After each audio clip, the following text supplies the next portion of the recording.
I devoted 5 years to him, and right before the wedding, he said he wasn't sure anymore. Then I heard him tell his buddies, if she were hotter, she'd already have a ring. Even his mom was heartbroken. Liam and I have been together for just over 5 years, engaged for the last 8 months. We met through mutual friends at a housewarming party. Two people hitting it off over a shared hatred of craft beers and love for 90s sitcoms. Our relationship progressed at a comfortable pace. Dating for a year, moving in together after 2, adopting our cat, Leo, at 3, and getting engaged last summer. The proposal wasn't extravagant, just a Saturday morning hike to our favorite lookout point, where he nervously fumbled the ring box out of his pocket. I said yes immediately. We set the date for this October and have been slowly planning everything. Well, mostly me planning while he nodded along. About 3 months ago, Liam started making odd comments when we discussed wedding plans. Nothing outright negative, just hesitant. When I showed him potential venues, he'd say things like, "That's a lot of money for just one day," or, "Do we really need to invite all those people?" I brushed it off as typical guy behavior or budget concerns. Then came the delayed responses to my texts about wedding stuff. I'd send him options for caterers, and he'd reply hours later with just, "Looks fine," or "Whatever you want." When I asked if everything was okay, he'd say he was just busy at work. His engineering firm had taken on some big projects. It made sense. Last month, he started going out more with his work friend Ryan. They grab beers after work or watch games at Ryan's place. Again, nothing unusual, just more frequent than before. When he'd come home, he seemed distant, checking his phone more often and being less affectionate. I tried talking to my best friend, Chloe, about it. She suggested pre-wedding jitters and recommended we have a date night to reconnect. So last Friday, I made reservations at this new American bistro downtown, put on a nice dress. Not too fancy, just something I hadn't worn in a while, and even bought Liam's favorite beer to have waiting in the fridge. The date night was a disaster. He seemed distracted throughout dinner, barely engaging in conversation. When I brought up finalizing our honeymoon plans, he dropped the bomb. He wasn't sure if he was ready for all this, not just the honeymoon, but the wedding, marriage, everything. I was stunned. 5 years together, 8 months engaged, and now he wasn't sure. When I pressed him, he mentioned conversations with Ryan about how marriage changes things and referenced Ryan's brother's messy divorce. The discussion quickly escalated, with me trying not to cause a scene in the restaurant while feeling like my world was collapsing. We barely touched our entree. The ride home was silent, thick with tension. At our apartment, he deflected further conversation, saying he needed time to think before sleeping on the couch. The next morning was painfully awkward. We moved around each other like strangers, sharing an air bump.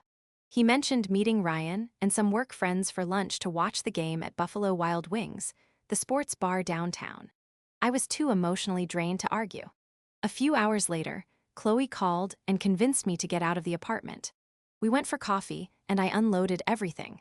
Chloe listened patiently, suggesting that maybe Liam was just experiencing normal pre-wedding anxiety. After coffee, we wandered around Target aimlessly, my usual stress relief activity. I bought some unnecessary throw pillows and new shampoo because retail therapy is still therapy, right? By early evening, I felt calmer and decided to head home. I was pulling into our apartment complex when I got a text from Noah, one of Liam's coworkers I'd met at the company holiday party. The message asked if I was okay, mentioning that things got weird at Buffalo Wild Wings. I called Noah instead of texting back. He sounded uncomfortable, initially reluctant to share details. With some pressing, he finally revealed what happened.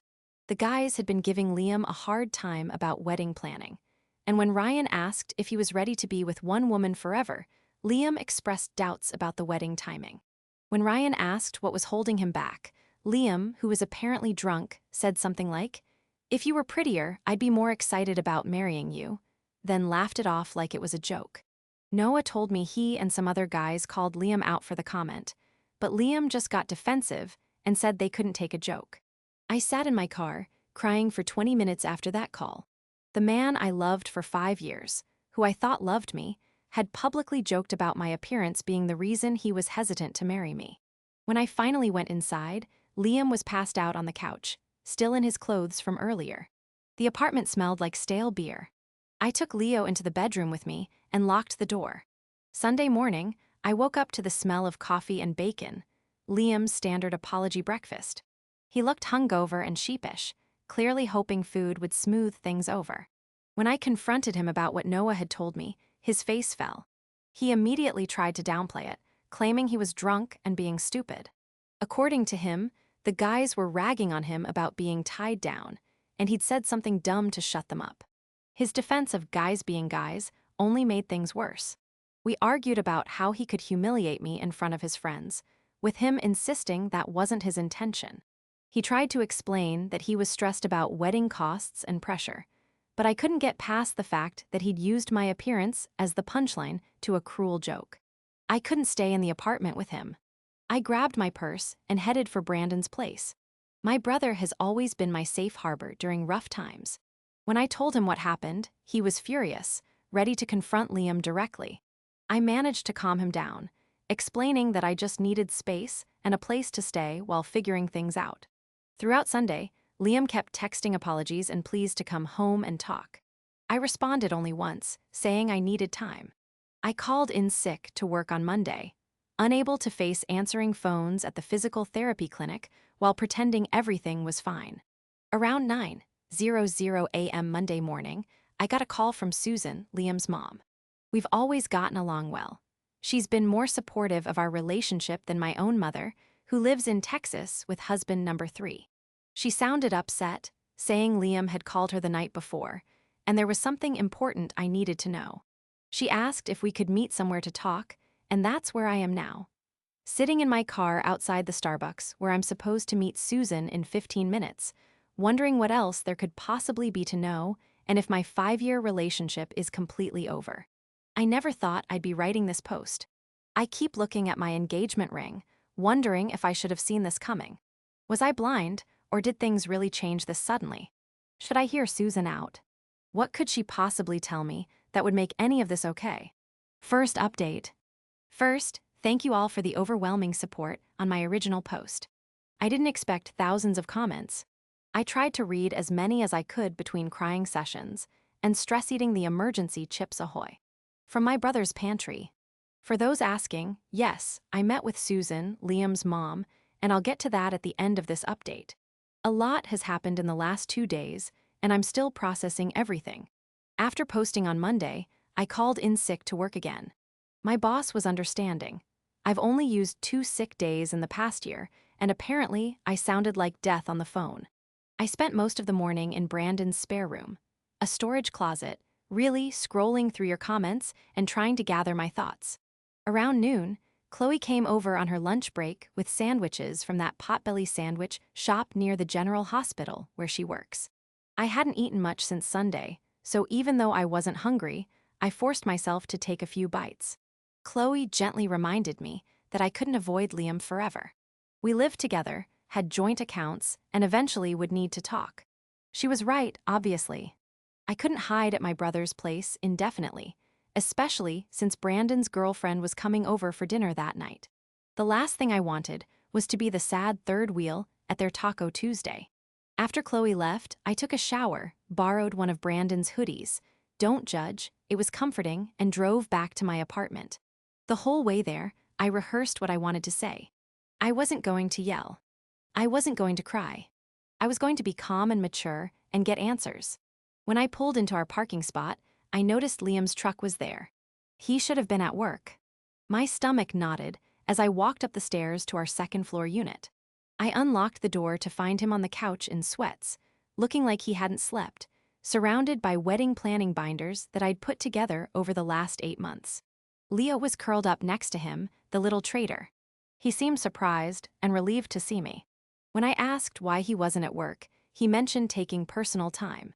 He'd apparently been looking through all the wedding plans, trying to figure out how he messed up so badly. I remained standing by the door, not ready to sit next to him, and told him that looking at wedding plans wasn't going to fix what he'd said. What followed was a long, difficult conversation. He apologized again for the bar comment, calling it inexcusable and claiming he didn't even believe it. When I asked why he would say something he didn't believe, He explained he was trying to look cool in front of his friends, a response that only made me angrier. I brought up his comments at dinner before the bar incident, reminding him that he'd expressed doubts about our wedding even when sober. He admitted to feeling stressed about multiple things: a work project falling behind schedule, Ryan's constant marriage horror stories, and anxiety about our wedding budget.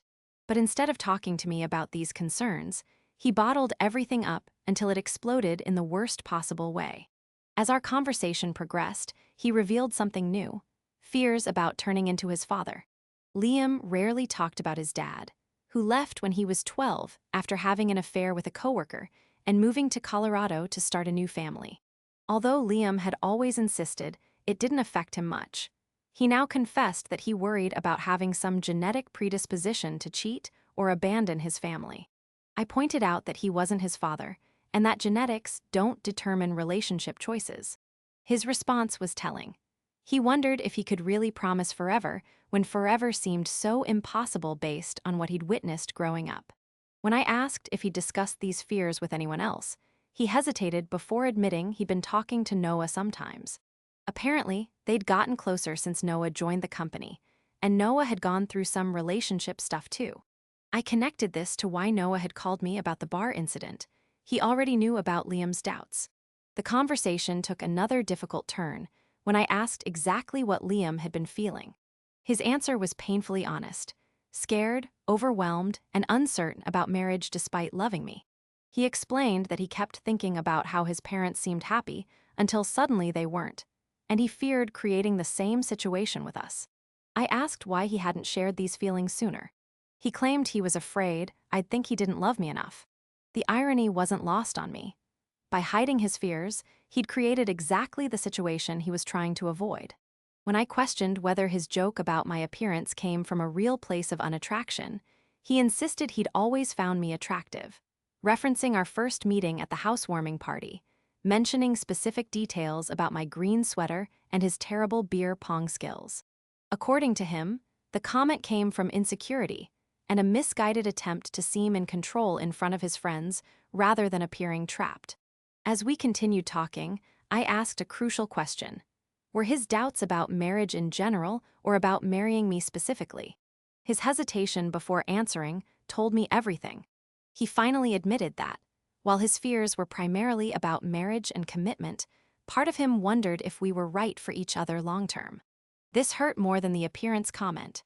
5 years together, and he was still wondering if we were right for each other. When I pressed for specifics, he mentioned how we both changed since our early 20s. My increased need for planning versus my former spontaneity, his abandoned dreams of starting his own business.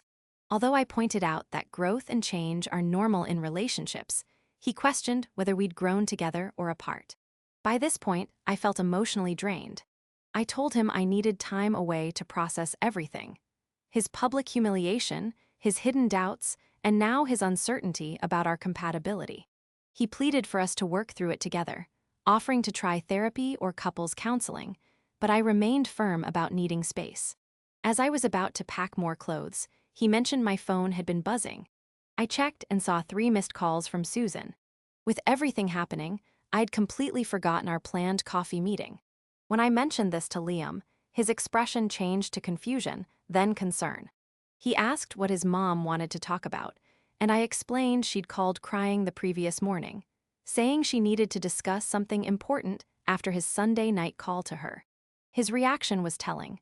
The color drained from his face, and he wouldn't meet my eyes. When I asked what he told her, he vaguely mentioned their fight and his doubts, but his evasiveness made me suspicious. When pressed further, he said it wasn't his place to explain and suggested I should hear whatever it was from his mom directly. I stepped away to call Susan back. She answered immediately, concerned when I hadn't shown up for our meeting. I explained I was at the apartment talking with Liam. She mentioned having something important to tell me and suggested meeting right away. Her voice sounded strange when I mentioned being with Liam, further increasing my suspicion that there was something significant I didn't know. After arranging to meet Susan in 30 minutes, I confronted Liam again, asking what his mother knew that I didn't. He finally looked up, his expression a mix of guilt and resignation. He said there was something he should have told me himself and suggested I talk to his mom, offering to be gone when I returned if that's what I wanted. I quickly packed enough clothes for a week, along with toiletries and my laptop. At the door, Liam said he loved me, but I responded that sometimes love isn't enough. On my way to meet Susan, Ashley, Liam's sister, called. She was clearly concerned, asking what was happening between Liam and me. She mentioned hearing from Ryan about the bar incident and noted that Liam wasn't answering her texts, while their mom seemed upset. When I explained I was heading to meet Susan, Ashley seemed surprised and asked if the meeting was about Sarah. The name hit me like a truck. "What about Sarah?" I asked. Ashley's shocked reaction and quick backpedaling told me she'd accidentally revealed something important. She apologized and urged me to hear Susan out, refusing to explain further despite my pressing. As I pulled into the Starbucks parking lot, I spotted Susan already waiting at a table by the window. Her eyes were red-rimmed and puffy. Whatever she was about to tell me, I had a feeling it was going to change everything. My phone buzzed with a text as I walked toward her table. It was from Liam. "Whatever my mom tells you, please remember that I do love you. I just got scared and made terrible mistakes. I'll understand if you can't forgive me." I put my phone away, took a deep breath, and sat down across from Susan. Second update. Thank you all for the support on my previous posts. Reading your comments has been both comforting and overwhelming. I haven't been able to respond to many, but please know I've read them and appreciate the advice. I'm writing this from a new location, Chloe's apartment, after meeting with Susan yesterday. I couldn't face going back to Brandon's or our apartment. Chloe has a pull-out couch that's slightly more comfortable than Brandon's storage room futon, plus her cat, Pepper, doesn't judge me for crying into my cereal at 2 a.m. So the meeting with Susan, where do I even start? The Duncan was busy for a Tuesday afternoon. Some city community college had just let out classes, and students with laptops occupied most tables. Susan had managed to snag a corner booth, the kind with high backs that create at least the illusion of privacy. She looked different than the last time I'd seen her at our monthly family dinner 3 weeks ago. Her usually perfect bob was slightly disheveled, and she wasn't wearing any makeup. In the 5 years I've known her, I've never seen Susan without at least mascara and lipstick. She's not vain, it's just her routine, like how some people can't start their day without coffee. When I arrived, she stood to hug me. She smelled like those lavender dryer sheets she always uses. I ordered a black coffee, even though what I really wanted was one of those caramel things with extra whipped cream. Somehow, it felt wrong to order something frivolous for this conversation. After some awkward small talk, Susan got to the point. Liam had called her Sunday night in a complete emotional meltdown. While she acknowledged his fears about commitment and turning into his father were real, there was something much more immediate causing his behavior. Sarah. I nearly choked on my coffee. Sarah, the new operations manager at Liam's company, the woman he'd mentioned a few times in passing. As Susan explained, while nervously shredding a napkin into tiny pieces, Liam had developed feelings for Sarah over the past few months. Nothing physical had happened, at least according to what Liam told his mother. But there was an emotional connection that had him questioning everything about our relationship. I sat there trying to process this information, feeling like the Duncan was tilting sideways. While Susan continued talking, I was mentally connecting dots, building a timeline. Sarah had started at Liam's company around New Year's. I'd met her briefly at the company holiday party in March. By then, Liam had already been acting different, more distant, checking his phone constantly, spending more time with work friends. What I'd written off as stress from his big project now looked like something else entirely. When I asked Susan why she was telling me this instead of protecting her son, her eyes welled up. The parallel to her own marriage breakdown became clear as she shared more details. Before Liam's father left for Colorado with his coworker, there had been months of distance, hurtful comments, and manufactured arguments, all designed to create distance rather than admit the truth. She didn't want to see history repeat itself with me left in the dark, while Liam took the coward's way out. The comment at the bar suddenly made more sense. Not just drunken stupidity, but a subconscious attempt to sabotage our relationship so he wouldn't have to make the hard choice himself. We talked for over an hour. Susan shared more about her own experience, how she'd tried to save her marriage even after learning about the affair, how she'd blamed herself for not being enough. Before we parted ways in the parking lot, she said something that's been echoing in my head ever since. The hardest lesson I learned was that you can't make someone choose you. They either do or they don't, and anything in between is just delaying the inevitable. I sat in my car for a long time afterward, staring at my phone. There were 3 new texts from Liam, all variations of "I'm sorry" and "I love you," but not a single mention of Sarah, still hiding the full truth. Instead of responding to him, I called Chloe and asked if I could crash at her place. She didn't hesitate or ask questions, just said she was already making up the pull-out couch and offered to pick up dinner on her way home. That's the kind of friend everyone deserves during a crisis. I finally texted Liam back, "I know about Sarah. Don't contact me again until you're ready to tell me the complete truth. I'll be collecting more of my things tomorrow while you're at work." Then I blocked his number, not permanently, just for the night. I needed space to think without his explanations or justifications. On the drive to Chloe's, Ashley called. The conversation confirmed what Susan had told me and added another layer.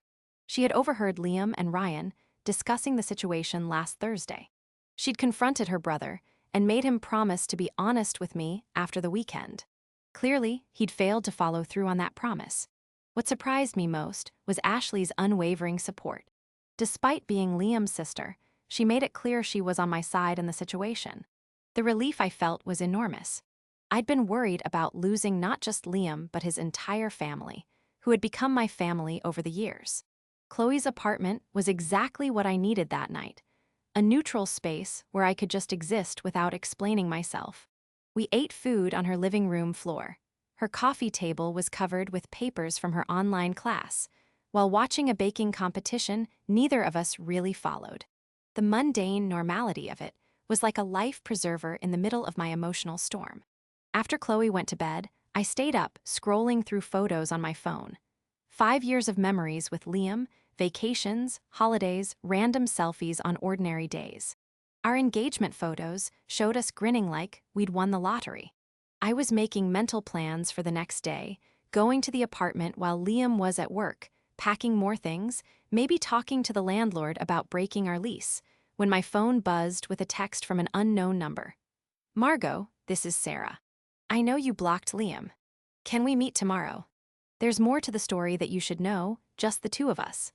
I stared at the message for a long time, my heart pounding. What more could there possibly be, and why would this woman want to tell me directly? After what felt like an hour but was probably only minutes, I typed a response. Where and when? Third update. First, thank you all for the overwhelming support on my previous posts. I've been reading your comments during sleepless nights, and they've helped more than you know. For those asking how I'm doing, I'm surviving. Some moments are easier than others.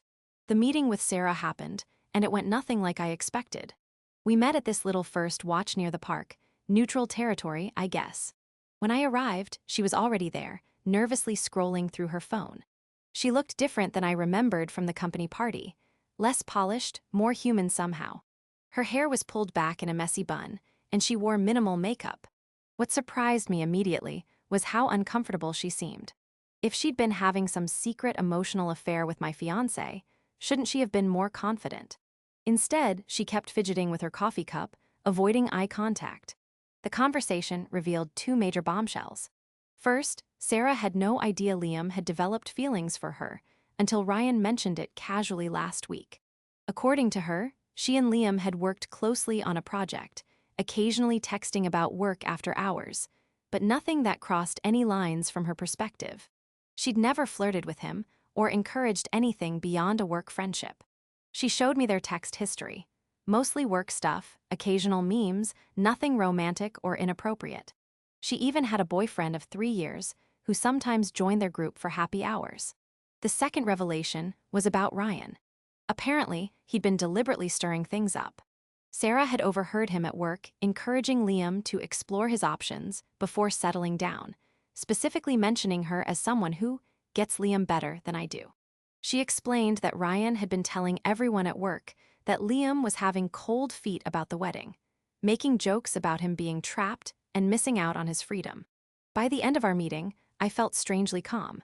Sarah wasn't the villain I'd imagined. She was just a bystander caught in manipulation and Liam's weakness. Before we parted ways, she said something that stuck with me. "You seem like someone who knows their worth. Don't let anyone make you question it." I left that meeting with a new perspective and a plan. This wasn't just about Liam and me anymore. It was about Ryan's toxic influence, Liam's family history, and where I fit into all of it. I texted Ashley afterward, asking if she'd help arrange a family meeting at her apartment, neutral territory, since I wasn't ready to be alone with Liam yet. She agreed immediately. That brings me to yesterday's dinner.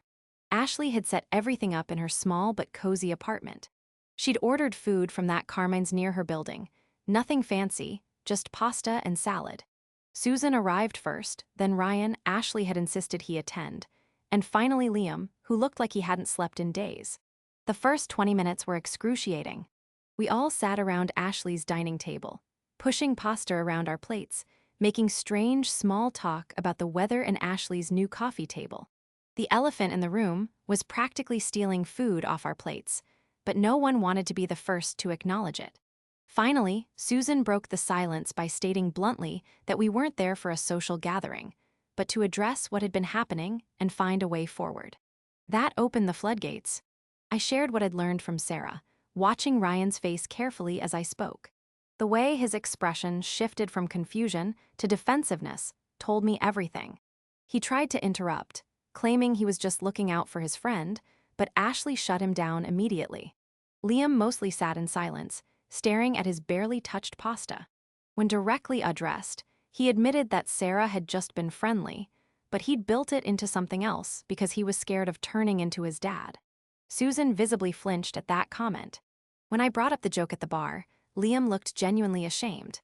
He admitted it had nothing to do with Sarah. It was just him being a coward. Ryan was giving him a hard time about being whipped, and instead of standing up for our relationship, he'd said something horrible to seem cool. According to Liam, it was never about my looks. Ryan tried to dismiss it all as just guy talk. But Ashley reminded everyone that Liam and I were supposed to get married in 3 months. That simple statement, the reminder of our rapidly approaching wedding date, hit me like a physical blow. The save-the-dates had gone out, deposits had been paid. My dress was hanging in Chloe's spare closet, waiting for final alterations. That's when I quietly said I didn't think the wedding was happening anymore. The room went silent. Liam started to protest, but I cut him off.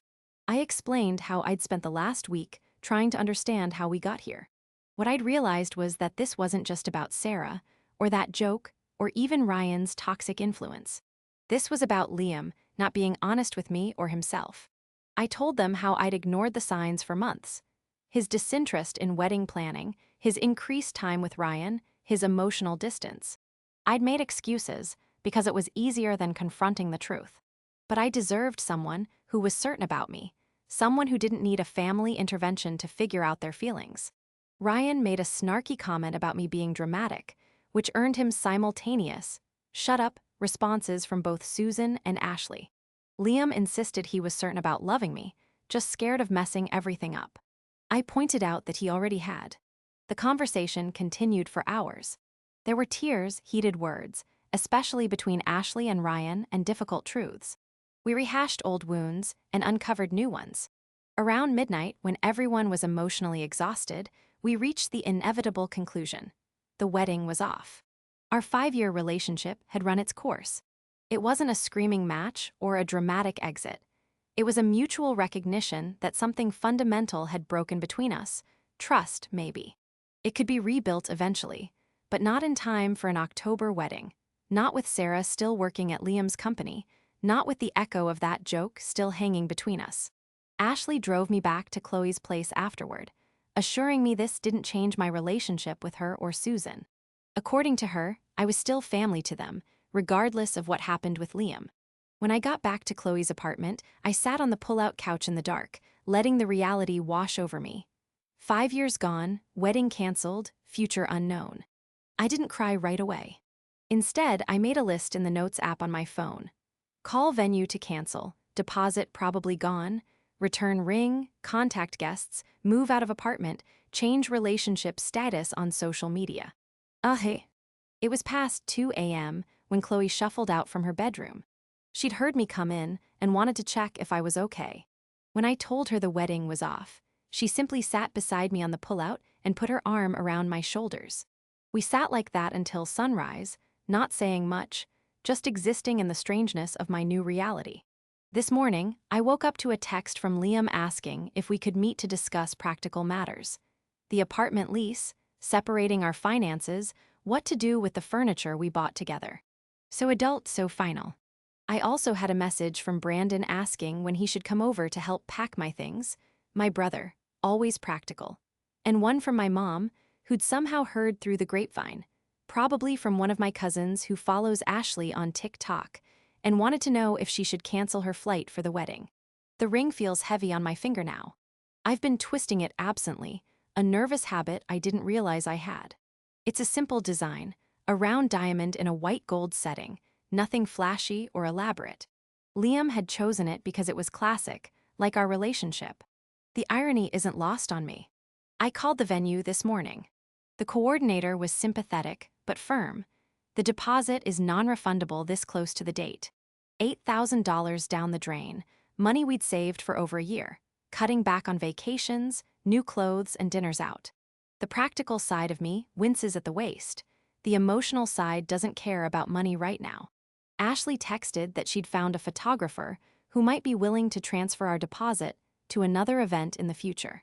Susan offered to help contact family members about the cancellation to spare me the awkward conversations. Small kindnesses in the aftermath. Ryan, unsurprisingly, sent a non-apology text about how these things happen for a reason, and how I'd find someone better suited eventually. I deleted it without responding.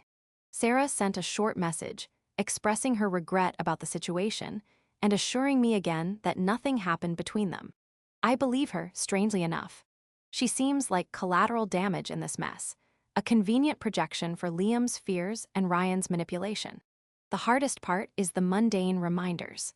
The wedding planning binder still sitting in my tote bag, the shared Apple Music playlist we'd been building for the reception, the honeymoon research folder on my laptop, little pieces of a future that no longer exists. Chloe suggested I take a mental health day from work, but I decided to go in. Sitting at home, scrolling through X, formerly Twitter, and overthinking everything seemed worse than the distraction of answering phones and filing insurance claims. My coworkers have been mercifully normal. Either they don't know yet, or they're politely pretending not to notice my puffy eyes and absent engagement ring. I'm meeting Liam tomorrow at the Daily Grind to exchange keys and discuss the apartment. He's agreed to move out since my name is on the lease, and he can stay with his cousin temporarily. Another practical conversation in the business of dismantling a relationship. Part of me still can't believe this is happening. Last month, we were debating reception songs and testing cake flavors. Now we're dividing up kitchen appliances and deciding who keeps the PlayStation. I keep thinking about something Susan said at the dinner. Endings are rarely clean or perfect. Most of the time, they're messy and sad and complicated. She would know. She rebuilt her life after Liam's father left, raised 2 kids alone, found happiness again eventually. Looking at her now, you'd never guess she went through something so painful. Maybe there's hope in that. For now, I'm taking it one day at a time. Tomorrow, I'll handle the apartment and finances. Next week, I'll start looking for my own place. The future beyond that is blurry, but it exists. Ashley just texted to ask if I want to meet for coffee this weekend. She mentioned that her family friend, Arthur, an older gentleman who's known their family forever, offered his vacation cabin if I need a getaway to clear my head. The support from Liam's family is unexpected but deeply appreciated. I haven't decided if I'll take Arthur up on his offer. Part of me wants to escape somewhere quiet to process everything. Another part knows I need my support system right now. Chloe with her practical compassion, Brandon with his protective big brother energy, even Susan and Ashley with their complicated loyalty. What I do know is that I won't be checking my wedding countdown app anymore, won't be pinning reception decor ideas, or practicing a new signature with Liam's last name. That future is gone, and while I don't know what comes next, I'm starting to believe there will be something. Last update. It feels strange to be writing this final update from my new apartment. It's been 3 months since the family dinner that ended my engagement. 3 months of piecing my life back together in ways I never expected. Some of you have sent messages asking for an update, so here it is. The good, the bad, and the unexpected. First, the practical stuff. Liam moved out of our shared apartment within a week of our breakup. Brandon and Chloe helped me pack up his things while he was at work, leaving them neatly labeled in the living room for him to collect. It was surreal, separating 5 years of shared existence into his and mine. The coffee maker he'd gotten for his birthday, the throw blanket I'd bought on our weekend trip to that little mountain town, the framed photos we'd hung on every wall.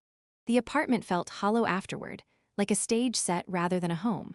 I lasted 2 more weeks there, before the lease manager agreed to let me break the contract with an extra month's payment. It was worth the money to escape the ghost of our relationship that lingered in every room. Finding a new place was harder than expected. The rental market is brutal right now, and my budget as a single person is considerably tighter. I ended up in a smaller one-bedroom across town, further from work but with a tiny balcony where I've started growing herbs in Dollar Tree pots. The basil keeps dying, but the mint is thriving against all odds. I choose to see that as symbolic. Financially, it's been an adjustment. Our shared expenses were suddenly all on me. Car insurance, Hulu, even groceries seem more expensive when you're cooking for one. I've become that person who uses coupons, buys store brands, tracks expenses in a spreadsheet, and thinks twice before ordering takeout. Growing up stuff I never thought I'd have to learn at 29. The wedding vendors were surprisingly understanding. The venue kept our deposit, but sent a kind note hoping I'd find happiness. The florist refunded half our payment, despite their no-refunded policy. The DJ recommended his brother, who works at a counseling center, an unexpected but thoughtful gesture. The engagement ring sits in my dresser drawer in its original box. Liam said I should keep it or sell it, that it was bad karma for him to take it back. I haven't decided what to do with it yet. Some days I forget it's there. Other days, I open the box and stare at it, wondering how something so small could have represented such big promises. Social media was its own special hell. I waited 2 weeks before changing my relationship status, dreading the flood of questions. When I finally did it at 2 a.m. on a Tuesday, the notifications poured in anyway. Well-meaning friends with their "what happened" messages, distant relatives offering prayers, former classmates I hadn't spoken to in years suddenly sliding into my DMs with faux concern that felt more like curiosity. I posted a brief, vague statement about mutual decisions and requesting privacy, then muted notifications and threw my phone across the couch. Later, I posted a single photo of my new apartment keys with the caption, "New Beginnings." It got fewer likes than my engagement announcement, but felt more genuine somehow. Now about Liam. We've spoken a handful of times since the breakup, mostly about practical matters. Mail that came to the wrong address, the shared cloud storage account we forgot to separate, returning a borrowed air fryer to his sister. Each conversation has been civil but strained, like acquaintances forced to make small talk in an elevator. He's still working at the same company, still friends with Ryan, though Ashley tells me they've had some falling out recently. He's still living at his cousin's place, according to the grapevine, aka Ashley. The situation with Sarah got awkward after our breakup. She requested a transfer to a different team and has been cold toward him since learning the full story. The biggest surprise came last month when Liam texted, asking if we could meet. We hadn't seen each other face to face since the key exchange at the apartment, and part of me was curious what he wanted. We met at the daily grind near my new place, neutral territory, with plenty of witnesses, as Chloe half-jokingly suggested. He looked different, thinner, with darker circles under his eyes, wearing a shirt I didn't recognize. The first 10 minutes were stilted small talk about work and weather. Then he pulled out a journal. "I've been seeing someone," he said, and my heart did a weird little stutter before he clarified. A counselor, he meant. The journal was part of his therapy, daily reflections on patterns and behaviors he wanted to change. He'd been examining his relationship with his father, his friendship with Ryan, and the way he treated me. He didn't ask for forgiveness or reconciliation. He just wanted me to know he was working on himself. I should have done this years ago, he admitted. Maybe things would have been different. It was the most self-aware I'd ever seen him, and I found myself genuinely hoping therapy would help him. Not for my sake, that ship has sailed, but because carrying around that much unresolved family trauma seemed exhausting. Before we parted ways, he mentioned he'd heard I was still close with his mom and sister. I'm glad, he said. They need good people in their lives. That's been one of the strangest parts of this breakup. Maintaining relationships with Liam's family while disconnecting from him. Susan texts me weekly, usually sending funny memes or updates about her garden. Ashley and I have breakfast every other Sunday at this little The Corner diner, halfway between our apartments. They've been careful not to put me in uncomfortable positions or share too much about Liam, respecting the boundaries I've set. As for me personally, I'd like to say I've had some profound awakening, that I've found myself through this heartbreak. The reality is messier. Some days, I feel liberated, relieved that I didn't marry someone who could hurt me so carelessly. Other days, usually when my hot water heater acts up, or I can't reach something on the top shelf that Liam would have grabbed for me, I miss the practical comforts of partnership. I've started therapy too, not because of the breakup specifically, but because it made me realize how much I'd compromised myself in that relationship. How many red flags I'd ignored because they came wrapped in the comfort of familiarity. How much of myself I'd set aside to make room for Liam's needs and insecurities. My counselor suggested I reclaim some parts of myself that got lost along the way. I've resumed hiking on Saturday mornings, something I'd stopped doing because Liam always complained about early wake-ups on weekends. Dating again feels like a distant concept, though my colleagues have started making noises about setting me up with this great guy they know. I'm not ready, maybe in a few more months, maybe longer. Right now, I'm still learning how to be comfortable in my own company. The most unexpected came from what should have been the saddest task, canceling our honeymoon. We'd booked a 10-day trip to the coast, renting a little cottage with a deck overlooking the water, non-refunded, of course. For weeks, I ignored the reminder in my calendar, unable to face losing that deposit too. Then Chloe suggested something radical, take the trip anyway, by myself. You've never traveled alone, she pointed out. Maybe it's time. The idea terrified me at first, 10 days alone in a romantic cottage meant for two. It sounded like the setup for a sad indie film. But the more I thought about it, the more appealing it became. I could wake up when I wanted, explore without compromising, read an entire book in one sitting if I felt like it. So that's where I'm headed next week, to a honeymoon cottage solo. I've packed 3 paperbacks, downloaded some podcasts, and splurged on a new swimsuit that I chose entirely for comfort rather than how it looked to someone else. My mom thinks I'm crazy. Brandon offered to come with me for part of the time. I declined. Ashley suggested I download a dating app just to see who's out there. Maybe, but probably not. I don't know what I'll find on this non-honeymoon honeymoon. Maybe clarity, maybe more questions, definitely some sunburn, knowing my luck with sunscreen. The other day, I was grocery shopping when our song came on over the store speakers. 3 months ago, it would have sent me hiding in the frozen food section, fighting back tears. This time, I just felt a slight twinge, like pressing on a bruise that's mostly healed. Progress, not perfection. I'm not going to pretend I've got everything figured out. My new apartment's shower has mysterious temperature fluctuations.